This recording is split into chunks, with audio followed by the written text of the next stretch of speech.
मैं रंजना नामदेव भगवान Adinath college of education महारा ललितपुर से डीएलएड विभाग से आज हम डीएलएड 4th सेमेस्टर की क्लास लेकर आए हैं, जिसमें विषय है हमारा आरंभिक स्तर पर भाषा एवं गणित के पठन लेखन की क्षमताओं का विकास, जिसमें यूनिट है हमारी वर्ण, शब्द और वाक्य।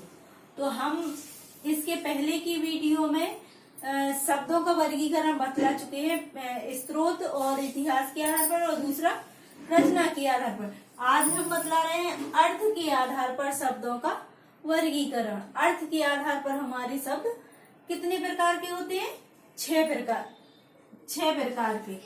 एकार्थक शब्द, समानार्थक शब्द, अनेकार्थक शब्द, विलोमार्थक शब्द, ध्वनिबोधक शब्द, युग्म या पुनरुक्त शब्द। ठीक है, तो सबसे पहले देखते हैं हम एकार्थक शब्द। एकार्थक शब्द जिन शब्दों का प्रयोग सिर्फ एक ही अर्थ में प्रयोग किया जाता है, जैसे होता है हमारा बस, हिरन, वृक्ष। ठीक है, फिर आते हैं हमारे समानार्थक शब्द। इन्हीं समानार्थक शब्दों को पर्यायवाची शब्द भी कहा जाता है। कभी कभार परीक्षा में पूछ लिया जाता है कि पर्यायवाची शब्द किसे कहते हैं या समानार्थक शब्द किसे कहते हैं। तो जब एक ही अर्थ प्रकट करने के लिए, प्रदर्शित करने के लिए अनेक शब्दों का प्रयोग किया जाए, जिस तरह से हमारा होता है कमल। तो कमल क्या है? हमारा एक पुष्प। ठीक है, कमल के पर्याय समानार्थी शब्द जो होते हैं जलज, पंकज, सरोज, नीरज, बारिज इत्यादि। अग्नि, अग्नि के पावक, अनल, कृशाणु, हुताशन। ठीक है, हवा, हवा के होते हैं वायु, पवन, समीर।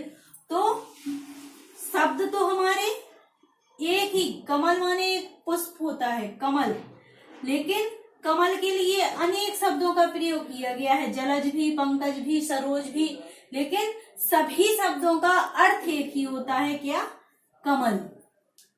ठीक है, ऐसे ही अग्नि, शब्द तो हमारे अनेक है लेकिन अर्थ सभी का एक ही है, अग्नि। ठीक है, इसके बाद बतलाते हैं हम अनेकार्थक शब्द।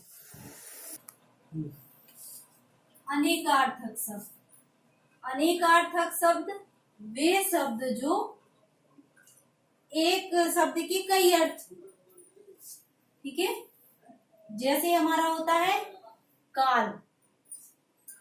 काल माने समय भी होता है और मृत्यु भी होती है।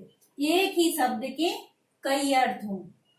कनक, तो कनक माने सोना भी होता है और धतूरा भी होता है।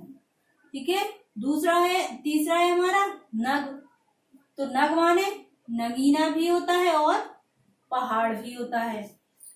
फिर विलोमार्थक शब्द, विलोमार्थक शब्द वे होते हैं जो उल्टा अर्थ उल्टे अर्थ का बोध कराते हैं, जैसे हमारा सत्य।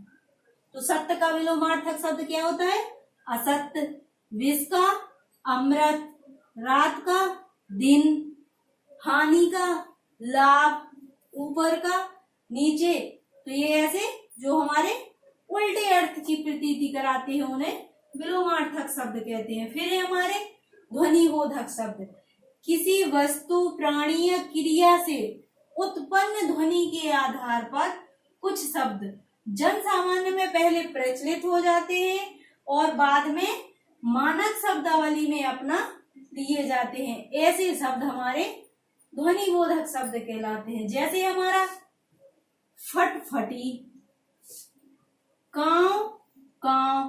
तो ये क्या है? हमारा एक प्राणी है जिससे वह ध्वनि उत्पन्न हुई। छठवां होता है हमारा युग्म या पुनरुक्ति शब्द, जहां पर एक ही शब्द 2 बार प्रयोग किया जाए लेकिन उसका अर्थ एक भिन्न अर्थ प्रतीत हो, उसे हम युग्म या पुनरुक्त शब्द कहते हैं। जैसा हमारा होता है घर घर। तो इसका अर्थ होता है घर, घर दोनों अलग अलग है। इसका अर्थ होगा प्रत्येक घर। चलते चलते, चलते चलते का अर्थ मतलब लगातार चलते चलते। ठीक है।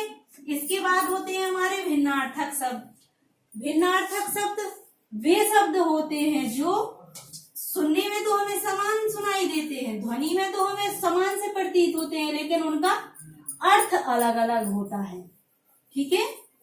जैसे होते हैं हमारे भिन्नार्थक शब्द।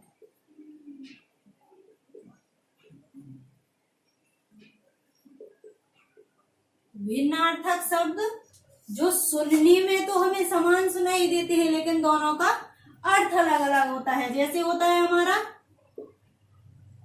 अंश और अंश। तो इस अंश माने होता है हमारा भाग, और इस अंश का होता है कंधा। ठीक है। ऐसे ही हमारा अनिल और अनल। तो अनिल माने होता है हवा, और अनल माने होता है आग। ठीक है। इसके बाद हम अगला बतलाएंगे अगली वीडियो में। नमस्कार।